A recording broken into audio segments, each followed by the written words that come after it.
Há muitas pessoas zelosas no mundo religioso hoje. Pessoas que ensinam suas doutrinas, seu entendimento da palavra de Deus. Mas em alguns casos, apesar do zelo destas pessoas, a doutrina pode ser distorcida. Tem um grupo muito conhecido hoje que faz muito trabalho até de casa em casa. Todos admiram a dedicação dessas pessoas, mas quando se trata de questões de doutrina, as testemunhas de Jeová distorcem e muito a palavra de Deus. Poderíamos citar vários exemplos disso, mas nesta mensagem eu quero abordar uma questão só do ensinamento deles. A interpretação deles dos 144 mil do livro do Apocalipse. Eu já vou mostrar onde essa passagem aparece, na verdade 2 vezes no livro do Apocalipse, que ele fala sobre 144 mil. Mas a interpretação das testemunhas de Jeová é que este número seja um número exato das pessoas que vão estar no céu. Dizem que é um número completo. E quando tiver 144 pessoas já no céu, que não tem mais espaço para ninguém. E que as outras pessoas, inclusive o que eles ensinam para nós hoje, é que nós devemos procurar apenas um local aqui. A participação de um paraíso terrestre, como eles acreditam que o mundo aqui vai ser renovado, e até tem outras passagens que eles usam para defender essa ideia, e que nós devemos desejar a participação neste paraíso aqui na Terra. Será que a palavra de Deus ensina que tem apenas 144 mil pessoas que vão estar no céu? Será que a palavra de Deus ensina que nós devemos desejar a participação de um paraíso terrestre, ao invés de buscar uma vida eterna no céu? Vamos ver, primeiro, sobre essa questão de 144 mil no Apocalipse, e depois a questão do nosso desejo e onde nós queremos chegar para a vida eterna. Quando se trata de 144 mil, isso vem de 2 capítulos no livro do Apocalipse. Primeiro, o capítulo 7, onde ele fala sobre pessoas que seriam protegidas durante um tempo de castigo e tribulação aqui na terra. Capítulo 7 diz no versículo 4: Então ouvi o número dos que foram selados, que era 144 mil, de todas as tribos dos filhos de Israel. 144 mil. Também no capítulo 14, ele fala novamente sobre os 144 mil. Nos primeiros versículos do capítulo, eu vou ler agora o versículo 3, onde diz: Entoava um novo cântico diante do trono, diante dos 4 seres viventes e dos anciãos. E ninguém pôde aprender o cântico, senão os 144 mil que foram comprados da terra. Baseado em trechos como estes, as testemunhas de Jeová ensinam que vai ter exatamente 144 mil pessoas redimidas no céu. E que nós hoje podemos desejar apenas a vida aqui na terra. Numa terra perfeita, numa terra renovada, um paraíso terrestre, mas aqui na terra. É assim que nós devemos entender esta linguagem do Apocalipse. O problema com essa interpretação é que eles querem usar literalmente a linguagem simbólica do Apocalipse. O livro do Apocalipse, do começo ao fim, usa muitas palavras, muitas expressões de uma maneira simbólica, onde uma ideia, uma palavra representa uma outra coisa. Nós podemos ver isso, quero citar vários exemplos, começando no capítulo 1, versículo 20, onde ele fala sobre 7 estrelas e 7 candeeiros, mas não está falando de 7 estrelas, literalmente, nem de 7 candeeiros, literalmente. Ele mesmo explica, versículo 20, Quanto ao mistério das 7 estrelas que viste na minha mão direita, e aos 7 candeeiros de ouro, as 7 estrelas são os anjos das 7 igrejas, e os 7 candeeiros são as 7 igrejas. Então aqui, estrelas representam anjos, candeeiros representam igrejas. Linguagem simbólica. No capítulo 5 temos outro exemplo. Aqui ele fala, no versículo 5, Todavia, um dos anciãos me disse, Não chores, eis que o leão da tribo de Judá, a raiz de Davi, venceu para abrir o livro e os 7 selos. Agora, se alguém falasse para você, aí tem um leão, o que você vira para ver?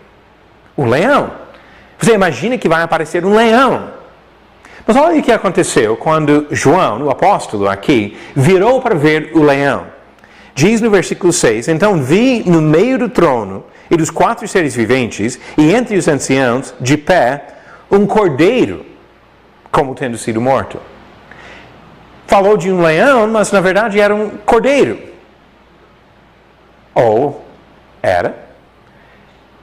Na verdade, nem o leão, nem o cordeiro era literalmente o ponto aqui.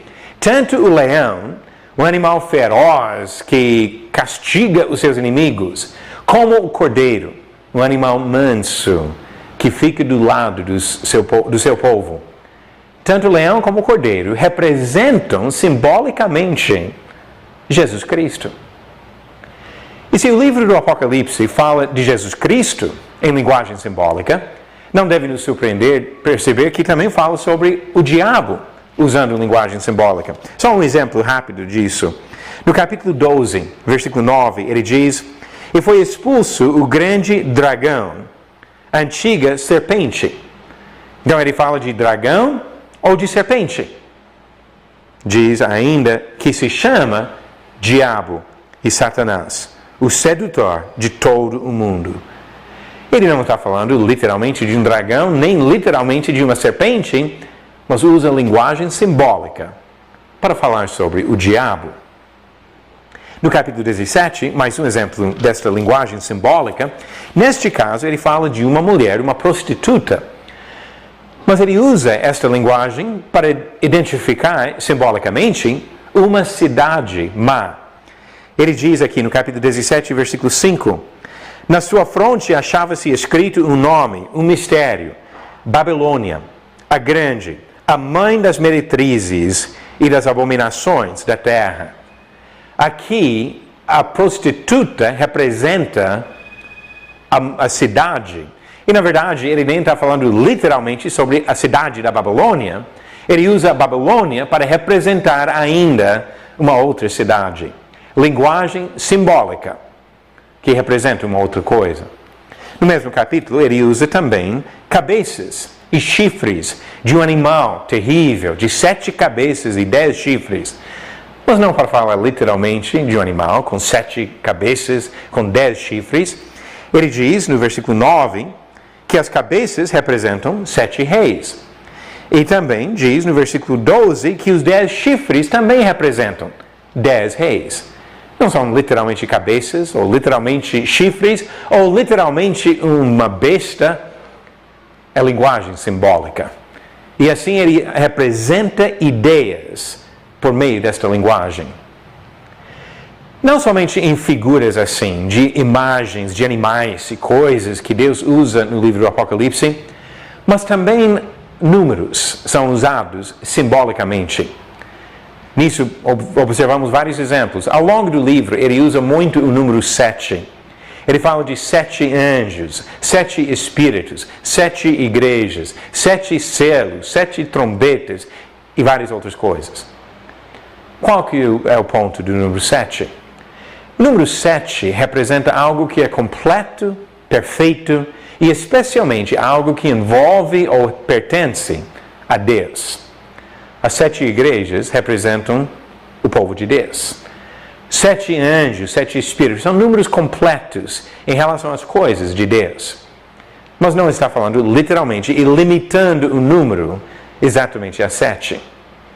Outros números que são usados no livro do Apocalipse. Se 7 é um número perfeito, a metade de 7 seria uma coisa incompleta, uma coisa temporária, uma coisa rápida.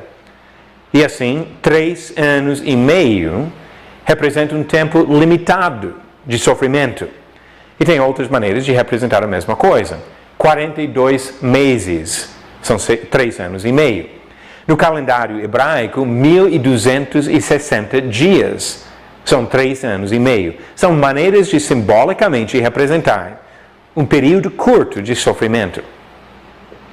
E também encontramos números como 12. 12, ao longo da Bíblia, é um número que muitas vezes representa o povo de Deus.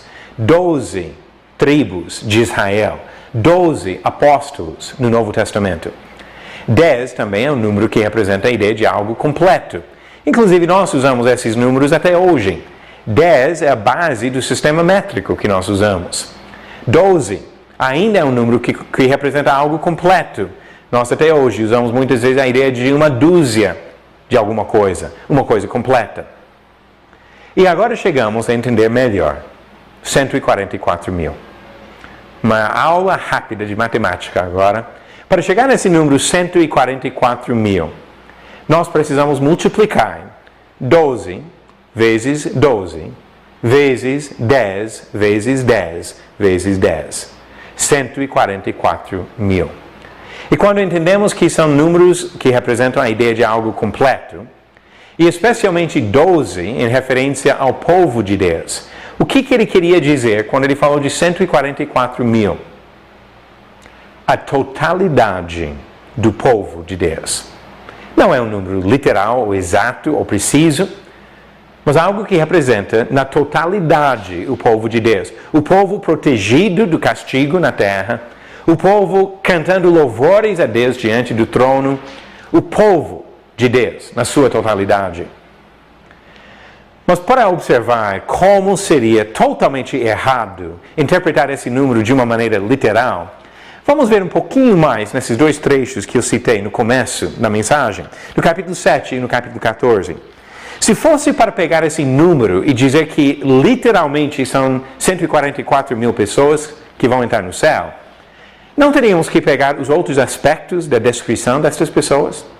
Por exemplo, no capítulo 7, quando ele falou de 144 mil, ele disse que são de todas as tribos dos filhos de Israel. O versículo 4. Judeus. 144 mil judeus, se fosse literal. Agora, alguém acredita que no céu vai ter apenas judeus, nenhum gentio no céu? Cornélio, o gentio batizado em Atos 10, não vai entrar no céu. Outros gentios fiéis ao Senhor ao longo do Novo Testamento e depois não tem lugar no céu. Eu não conheço ninguém que acredita nisso. Mas eu conheço pessoas que querem pegar um número, literalmente, e deixar de lado a descrição.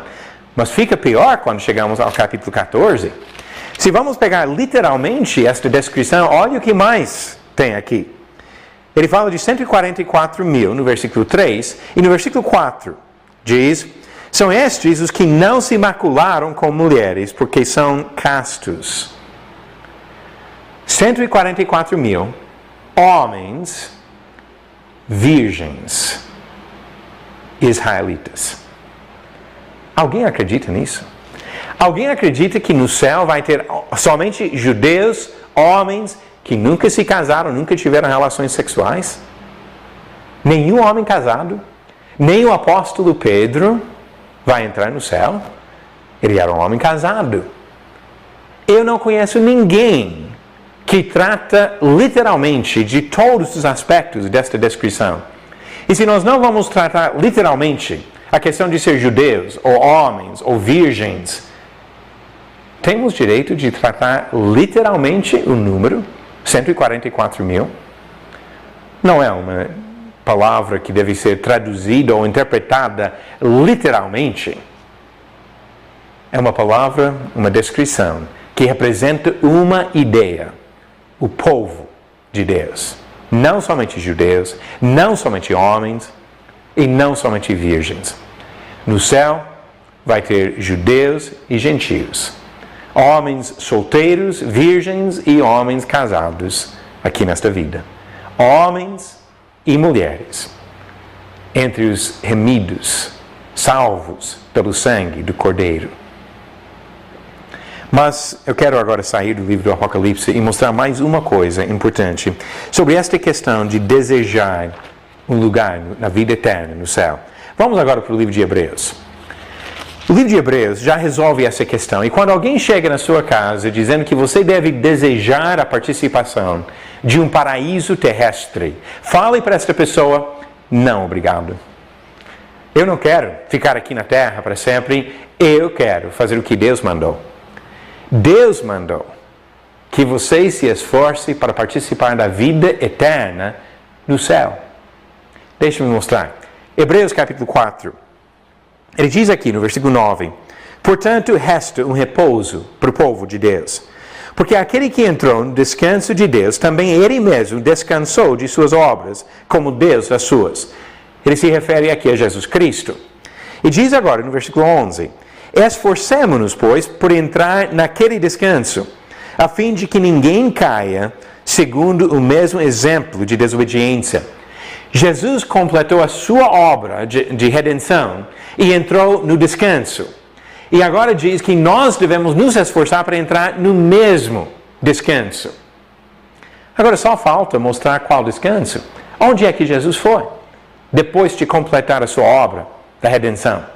Ainda no capítulo 4 de Hebreus, versículo 14 diz: tendo, pois, a Jesus, o Filho de Deus, como grande sumo sacerdote que penetrou os céus, conservemos firmes a nossa confissão. Quando alguém fala para você desejar entrar no descanso de um paraíso terrestre, fale para esta pessoa: não, Senhor, não é isso que eu quero. Porque Deus falou para nos esforçar para entrar no descanso onde Jesus está. Jesus penetrou os céus. Ainda mais, no capítulo 9 do livro de Hebreus, diz versículo 12: não por meio de sangue de bodes e de bezerros, mas pelo seu próprio sangue, entrou no Santo dos Santos, uma vez por todas, tendo obtido eterna redenção. Jesus entrou para ficar. Mas onde fica esse Santo dos Santos? Será que ele se refere aqui a alguma coisa aqui na terra? Uma terra renovada e aperfeiçoada? Não, Senhor.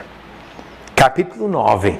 Capítulo 9, ele diz no versículo 24: porque Cristo não entrou em santuário feito por mãos, figura do verdadeiro, porém no mesmo céu, para comparecer agora por nós diante de Deus. E nós devemos procurar entrar no mesmo descanso onde Jesus está. Não deixe ninguém iludir você com a esperança de um paraíso terrestre. Não deixe ninguém enganar você acreditando que vai ter apenas 144 mil pessoas no céu. Ainda há lugar. Independente de você ser judeu ou gentil, homem ou mulher, solteiro ou casado, ainda há lugar no céu onde você pode entrar. Não somente pode, mas deve. Porque Deus falou que nós devemos nos esforçar para entrar naquele descanso onde Jesus está.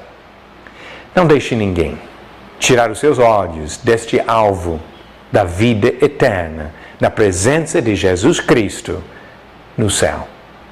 É isso que desejamos, é isso que Deus quer para cada um de nós. E quando nós buscamos o caminho que Ele apresenta, sabendo que Jesus é o único caminho, nós procuramos o caminho que nos leva à vida eterna, na presença do nosso Criador e do nosso Salvador no céu.